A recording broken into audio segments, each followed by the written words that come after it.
End of the world prophecy number 5, Cyberpunk or Solarpunk future? I figured I'd give you another prophecy that's not completely dark and hopeless. Let's first define what each one is. Cyberpunk is a subgenre of science fiction that emerged in the early 1980s, characterized by its focus on high-tech, futuristic settings, and its exploration of the impact of advanced technology on society. The genre often features dystopian or post-apocalyptic worlds, where powerful corporations wield significant influence, and the line between humans and machines is blurred. Solarpunk is a relatively recent and optimistic subgenre of science fiction that envisions a future where renewable energy, sustainability, and environmental harmony play central roles in shaping society. Unlike the often dystopian and gritty settings of cyberpunk, Solarpunk explores a more utopian vision of the future, emphasizing green technologies, community resilience, and a harmonious relationship between humanity and nature. I know it feels like we're already living in that predicted cyberpunk future from the 80s. Especially with the mega-rich elites who actually own you and I, America is already an oppressive police state run by sociopaths who would like nothing better than to see all of us eliminated. Just look at the controversy surrounding Bill Gates about depopulation. And they're determined to take every last dime from the American people and push us all into poverty. Society is very easy to control if we're all unhealthy and near starving. Education levels are worse than ever, and so are people's internet addictions. We are already a nation of high-tech lowlifes. The bad guys have already won. But, and that's a big but, there is hope. The same technology that is helping enslave us can set us free. I take every opportunity to quote Buckminster Fuller, and I will do so again now. You never change things by fighting the existing reality. To change something, build a new model that makes the existing model obsolete. And that is exactly what is happening out here in the Arizona wasteland of all places. Let's start with solar panels. Now, I know all you negative Nancys that live where it rains or snows 9 months of the year are already hemming and hawing about the uselessness of solar panels. But just shut up and listen. Because I'm way smarter than you, and there are people who are way smarter than me who are improving the tech every day.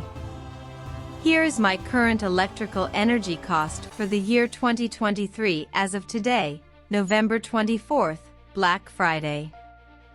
Negative $442.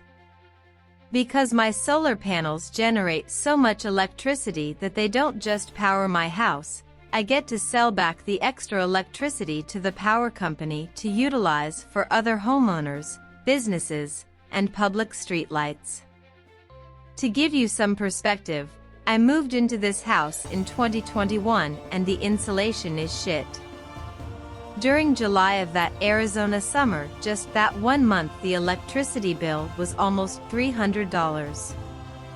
Now I do have to pay the loan for the solar panels, but it's way lower than my regular electricity bill would be, and I'll be getting close to $500 back at the end of the year when they cut me the check for all that electricity I sold back to the power grid.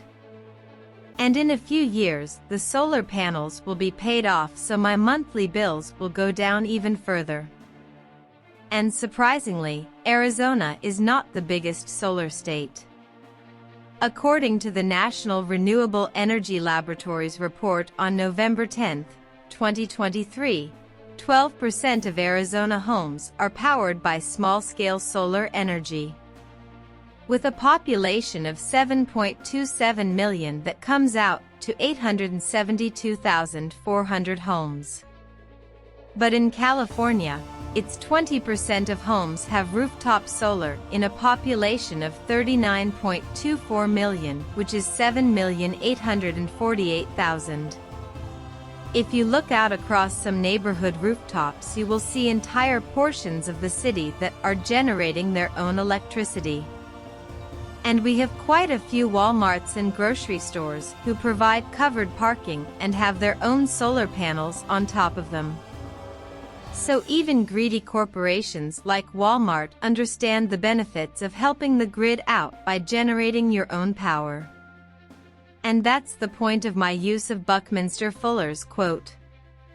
All these smaller efforts will eventually be enough to the point where the entire state of Arizona will be energy independent. We already sell a lot of our excess electrical energy production to California, so if we don't have a need for it locally, Arizona will be able to start selling that free electricity to more states further away at a discounted price. Stay with me, because this is where it gets good and sci-fi, because this is the future of electrical energy production in America. In Arizona, we already have numerous solar power stations. Instead of burning coal to generate steam to power the turbines to generate electricity for the state, coal has been replaced by solar energy to generate the steam. And yes, we have large industrial-size batteries to store electricity when the sun goes down or there is inclement weather. So not only is it clean energy, it's free energy. Currently, the longest power transmission lines in the world are in Brazil, with the longest carrying electricity 1,524 miles. The distance spanning the continental United States is 2,742 across. That means just using our current technology we could place solar power stations throughout California, Nevada, Arizona, New Mexico, and Texas, and we could generate enough electricity and have the range to reach every American household in the country. We could probably expand that power to all of Canada as well. And we can help Mexico become energy independent the same way, and they could help power a lot of the rest of Central America and on into South America. One of the Middle Eastern countries is working on extending the range of power transmission so that they can do the same and eventually power all of Europe.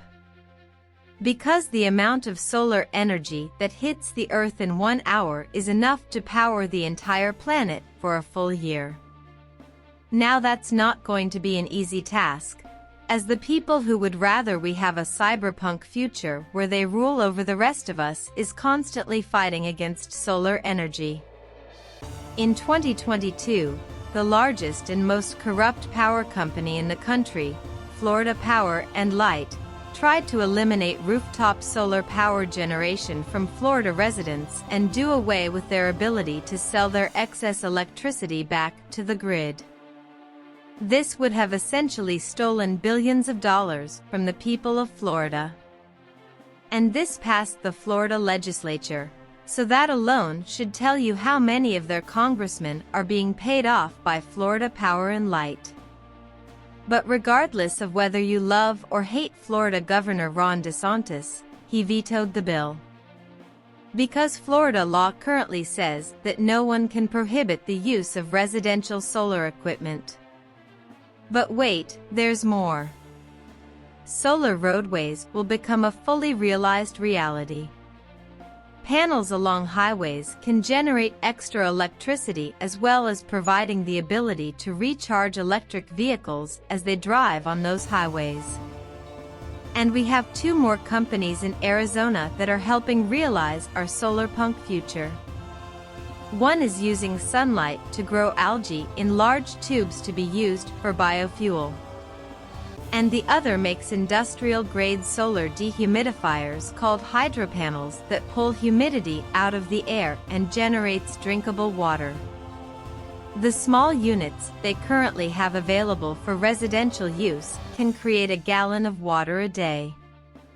And there are several other desert countries that have massive size versions of these dehumidifiers already, but they are not currently self-contained solar units like the Arizona company makes.